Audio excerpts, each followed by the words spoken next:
সবাই যখন ঘুমিয়ে থাকে ওই সময় আল্লাহর ওই বান্দা ছাড়া উঠতেই পারবে না ইবাদতের জন্য যেই বান্দাকে আল্লাহ পছন্দ করেন না।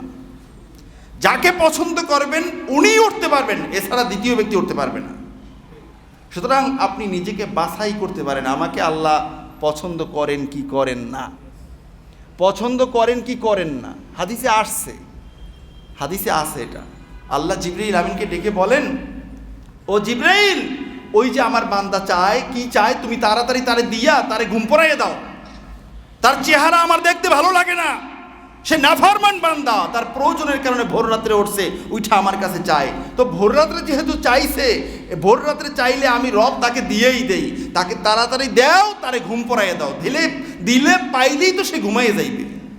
আবার মোমেন বান্দা যারা, তাদেরকে ফেরেশতা বলে যে আল্লাহ তো এই লোকটাও চায়, এই লোকটারও দিয়ে দিই।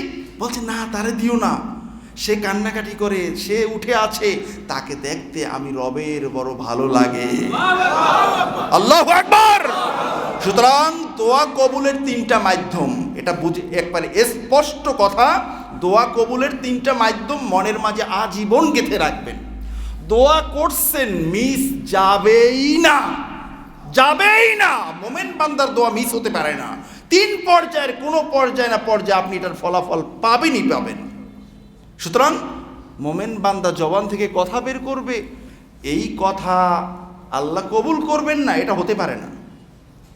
তিনটা পর্যায়, একটা হলো যেটা চাইছেন সেটাই পাবেন, আর একটা হলো যেটা চাইছেন ওটা পাবেন না, অন্য একটা পাবেন যেটা আপনি যেটা চান তার চেয়েও বেশি প্রয়োজন।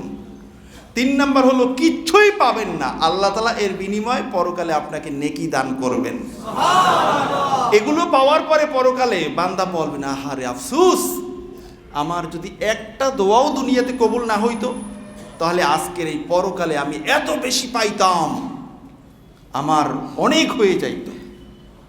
তাহলে পরকালে কইব দোয়া দুনিয়াতে কবুল হইল কেন, আর এখন চিল্লাপাল্লা করে দোয়া কবুল হয় না কেন। দোয়া তো কবুল হয়, আপনি যেটা চান সেটা পান না বিদায় মনে করেন দোয়া কবুল হয় না। আপনি কম্বল গায়ে দিয়ে বাসার ভিতরে ঘুমাইতেছেন, বাহিরে মুষলধারে বৃষ্টি পড়তেছে, আপনি খবর রাখবেন কেমনে? ঠিক কিনা বলেন?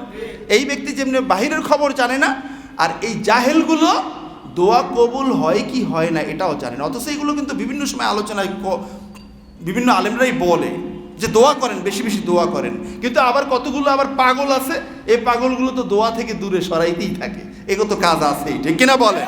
তা আমাদের দোয়া লাগবে কি লাগবে না? আমাদের দোয়া ফরজ নামাজের পরেও লাগবে, জানাজার পরেও লাগবে, তারাবির পরেও লাগবে, ঈদের পরেও লাগবে, সব সময় আমাদের দোয়া লাগবে। ঠিক কিনা বলেন?